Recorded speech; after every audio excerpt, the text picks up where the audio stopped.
ಕರ್ನಾಟಕ ರಾಜ್ಯದಲ್ಲಿ ಹಿಂದೂ ವಿರೋಧಿ ಸರ್ಕಾರ ಇದೆ. ರಾಮನಿಗೆ ಜೈ ಅಂದ್ರೆ ಜೈಲಿಗೆ ಕಳಿಸೋ ಕೆಲಸ ಆಗ್ತಾ ಇದೆ ಅಂತ ವಿರೋಧ ಪಕ್ಷದ ನಾಯಕ ಆರ್ ಅಶೋಕ್ ಆಕ್ರೋಶವನ್ನು ವ್ಯಕ್ತಪಡಿಸಿದ್ದಾರೆ.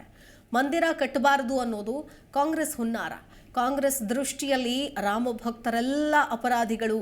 ರಾಮ ಮಂದಿರದ ವಿರುದ್ಧ ವಾದಿಸ್ತಾ ಇದ್ದವರಿಗೆ ಫಂಡಿಂಗ್ ಮಾಡಿದವರೇ ಕಾಂಗ್ರೆಸ್. ರಾಮನಿಗೆ ಬರ್ತ್ ಸರ್ಟಿಫಿಕೇಟ್ ಕೇಳ್ತಾರೆ. ನಾವೇನಾದರೂ ಅಲ್ಲ ಅಥವಾ ಯೇಸು ಬರ್ತ್ ಸರ್ಟಿಫಿಕೇಟ್ ಕೇಳಿದ್ವಾ? ಬೆಂಕಿ ಹಚ್ಚೋ ಕೆಲಸವನ್ನ ಸಿದ್ದರಾಮಯ್ಯನವರು ಮಾಡ್ತಾ ಇದ್ದಾರೆ.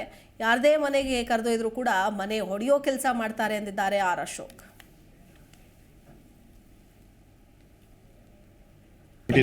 ಒಂದು ಟೆಸ್ಟ್ ಮಾಡೋಣ ಅಂತ ಕೊಟ್ಟಿದ್ರು. ಈಗ ಇಷ್ಟು ಇದಾದ್ಮೇಲೆ ಬೇರೆದೆಲ್ಲ ಓರಲ್ ಇನ್ಸ್ಟ್ರಕ್ಷನ್ಸ್ ಎಲ್ಲ ಸ್ಟಾಪ್ ಮಾಡಿದ್ದಾರೆ ಅಂತ ಅನಿಸ್ತದೆ.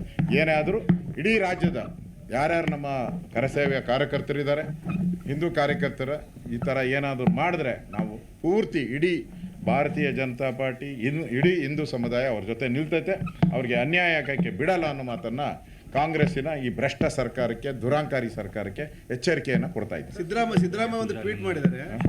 ಹೋರಾಟ ಮಾಡುವ ಮೂಲಕ ಕಾನೂನಿಗೆ ಅಗೌರವ ತೋರಿದ್ದಾರೆ ಬಿಜೆಪಿ. ಹೋರಾಟ ಮಾಡುವ ಮೂಲಕ ಬಿಜೆಪಿ ಕಾನೂನಿಗೆ, ಈ ದೇಶದ ಕಾನೂನಿಗೆ ಅಗೌರವ ತೋರಿದೆ. ಒಂದು ವೇಳೆ ಕೊಲೆ ಸುಲಿಗೆ ಅಂದ್ರೆ ರಾಮ ಭಕ್ತರ ಹೆಸರಲ್ಲಿ ಕೊಲೆ ಸುಲಿಗೆ ಮಾಡಿದ್ರು ಬಿಟ್ಟು ಬಿಡ್ಬೇಕಂತ ಸಿದ್ದರಾಮಯ್ಯನವರಿಂದ ನಾವೇನು ಪಾಠ ಕಲಿಬೇಕಾಗಿಲ್ಲ. ನಾವು ಹೋರಾಟವನ್ನು ಶಾಂತಿಯುತವಾಗಿ ಮಾಡಿದ್ದೀರಿ. ಯಾವುದು ಆಸ್ತಿ ಪಾಸ್ತಿ ನಷ್ಟ ಆಗಿಲ್ಲ. ನಮ್ಮ ಕಾರ್ಪೊರೇಟರ್ಗೆ ಕಾಲೆಲ್ಲ ಮುರಿದೋಗಿದೆ. ಈಗ ಆಸ್ಪತ್ರೆಗೆ ಅಡ್ಮಿಟ್ ಆಗಿದ್ದಾರೆ ಅವರು ಪೊಲೀಸರ ದೌರ್ಜನ್ಯದಿಂದ. ಇದೇ ಸಿದ್ದರಾಮಯ್ಯನವರು ವಿಧಾನಸೌಧದ ಬಾಗಿಲನ್ನೆಲ್ಲ ಎಗರಿಸಿ ಕಾಲಲ್ಲಿ ಹೋದ್ರಲ್ಲ, ಅವಾಗ ಕಾನೂನು ಗೊತ್ತಿರಲಿಲ್ಲ. ವಿಧಾನಸೌಧ ಅನ್ನೋದು ದೇವರ ಮಂದಿರ ಇದ್ದಂಗೆ. ಅದು ಹೆಂಗಲ್ಲ ಹನುಮಂತಯ್ಯನವ್ರು ಕಟ್ಟಿದಂಥ ವಿಧಾನಸೌಧನ ಕಾಲಲ್ಲಿ ಎಗರಿಸಿ ಹೋದ್ರಲ್ಲ, ನಿಮ್ಮ ಎಲ್ಲ ಚಾನಲಲ್ಲಿ ಬಂತಲ್ಲ. ಅವಾಗ ನಿಮ್ಮ ಕಾನೂನು ಜ್ಞಾನ ಇರಲಿಲ್ಲ. ನಿಮಗೆ ಕಾನೂನಿಗೆ ಕೈಗೆ ತೊಗೊಂಡವ್ರು ನೀವು. ದೇಶದ್ರೋಹಿಗಳ ಮೇಲೆ ಸಾಫ್ಟ್ ಕಾರ್ನರ್ ನಿಮಗೆ.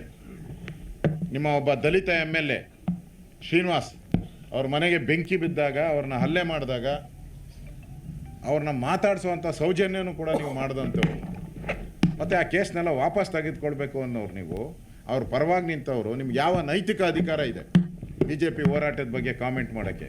ಇಡೀ ದೇಶ ಇವತ್ತು ರಾಮ ರಾಮ ಅಂತ ಇದ್ದಾರೆ. ಸಿದ್ದರಾಮಯ್ಯ ಒಬ್ಬರೇ ರಾವಣ ಅಂತ ಹೇಳಿ ಮಾತಾಡ್ತಾ ಇರೋದು. ಅದಕ್ಕೆ ಕರ್ನಾಟಕದ ಜನ ಇವರಿಗೆ ಸರಿಯಾದಂಥ ಬುದ್ಧಿಯನ್ನು, ಪಾಠವನ್ನು ಕಲಿಸ್ತಾರೆ ಮುಂದೆ ಬರೋ ದಿನ. ಸರ್, ಯತೀಂದ್ರ ಅವರು ಒಂದು ಮಾತು ಹೇಳಿದ್ದಾರೆ. ಈ ದೇಶ ಪ್ರತಿಕ್ಷಣದ ಸುದ್ದಿಗಾಗಿ Zee Kannada news app download ಮಾಡಿ. Live TV, latest updates, entertainment, life style, technology ಸುದ್ದಿ ನಿಮ್ಮ ಅಂಗೈಯಲ್ಲಿ.